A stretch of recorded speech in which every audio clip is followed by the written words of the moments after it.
sou a Silvia, sou nutricionista de formação, formei na UFMG em 2009, fiz mestrado na Faculdade de Farmácia da UFMG também, e depois doutorado na Faculdade de Medicina da UFMG. Então, durante meu mestrado e doutorado, eu trabalhei com pacientes oncológicos, que é a minha microárea de pesquisa, né? Aqui na ENUT, eu dou aula das disciplinas Introdução à Nutrição Clínica, PINO 5, que é a disciplina de ambulatório, e também supervisiono estágio na nutrição clínica.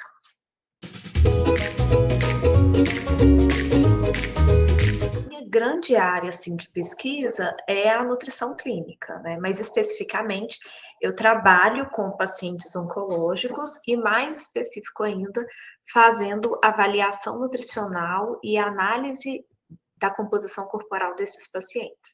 Então, na verdade, eu investigo como que o estado nutricional e a composição corporal, ou seja, os diferentes tecidos corporais dos pacientes com câncer, mudam durante o curso da doença e como que isso pode interferir nos desfechos clínicos do paciente. Então, por exemplo, sobrevida, complicações pós-operatórias, efeitos colaterais dos tratamentos antineoplásicos, quimioterapia, radioterapia. Então, na verdade, é uma área bem ampla, né? E aí a gente consegue ver essas várias associações aí do estado nutricional, da composição corporal, com o desfecho clínico desses pacientes.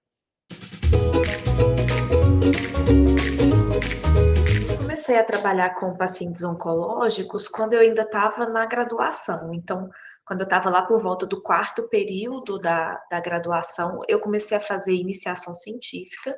Eu fazia iniciação científica num grupo de pesquisa no Hospital das Clínicas, e esse grupo de pesquisa tinha uma área específica de trabalho com pacientes com câncer.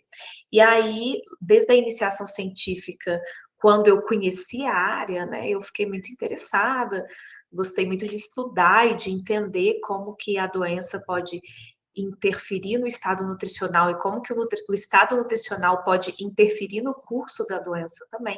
E aí eu comecei a estudar e durante a própria iniciação, e quando eu fui fazer mestrado e doutorado, eu fiz nessa mesma área, né? Então, eu entrei na iniciação científica sem saber muito bem como é que era a área, acabei gostando por ser uma área interessante, curiosa, e aí estou aí até hoje trabalhando com os pacientes oncológicos.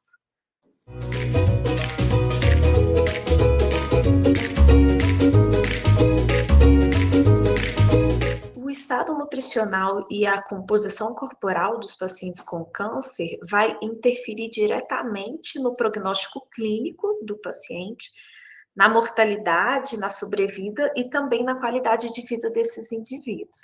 Então, entender e intervir nutricionalmente nesses pacientes é urgente, né? Uma vez que o câncer, ele representa uma das principais doenças da nossa sociedade atual. Então, divulgar os avanços da pesquisa entre a comunidade acadêmica, entre os diferentes profissionais da saúde, entre as instituições governamentais e entre a sociedade também, ajuda a beneficiar o principal interessado no avanço da pesquisa, que é o próprio paciente oncológico.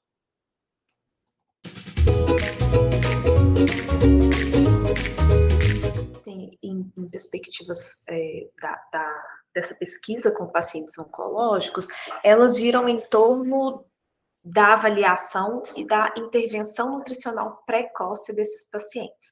A realidade que a gente tem aqui hoje é que muitas vezes a gente só tem acesso ao paciente oncológico, né, o nutricionista, quando ele está em um estado que às vezes fica difícil intervir. Então, a nossa ideia é tentar conseguir fazer uma intervenção mais precoce, preferencialmente logo que o paciente tem o diagnóstico, e aí verificar se aqueles pacientes que possuem uma intervenção nutricional precoce, eles cursam com desfechos clínicos mais favoráveis do que aqueles que não têm essa intervenção nutricional tão precoce. Então, as etapas futuras, né, as perspectivas é a gente se organizar nesse sentido de conseguir captar esse paciente logo no diagnóstico da doença e não quando a doença já está no curso mais avançado.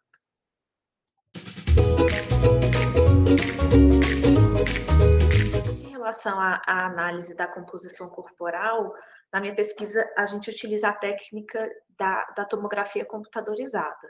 Então, atualmente, a gente está no processo de aprimoramento do uso dessa técnica e também estamos utilizando novos softwares para aferir a composição corporal com cada vez mais precisão. Então, a gente utiliza uma técnica muito precisa, na qual a gente consegue diferenciar todos os tecidos corporais. Então, por exemplo, eu consigo ver o que é tecido adiposo visceral, o que é tecido adiposo subcutâneo, o que é tecido adiposo intramuscular no paciente. A gente também utiliza outras técnicas, como a bioimpedância elétrica, o uso do ângulo de fase, a dinamometria manual, as medidas antropométricas e também métodos subjetivos de avaliação nutricional.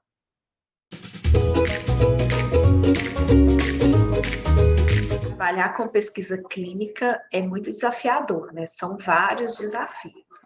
Então, desde aprender as técnicas, né, com precisão, fazer uma coleta de dados padronizada, né, para conseguir ter um tamanho amostral ideal e obter também medidas homogêneas, isso tudo é muito desafiador. E aí a gente vai até lá no extremo, né, que é a obtenção de financiamento para pesquisa caminhar, né, e não ficar no meio do caminho. Um outro desafio muito importante na pesquisa clínica é a interpretação correta dos dados, né? Isso é bem desafiador, uma vez que, se essa interpretação não for correta, isso pode gerar conclusões clínicas equivocadas, né? Então, eu posso chegar a uma conclusão clínica que não é a real. Do ponto de vista metodológico, é essencial que o pesquisador seja extremamente organizado e também persistente, né, para superar os desafios e mostrar para a sociedade a importância de incentivar e exigir a manutenção do incentivo para fazer uma pesquisa pública de qualidade.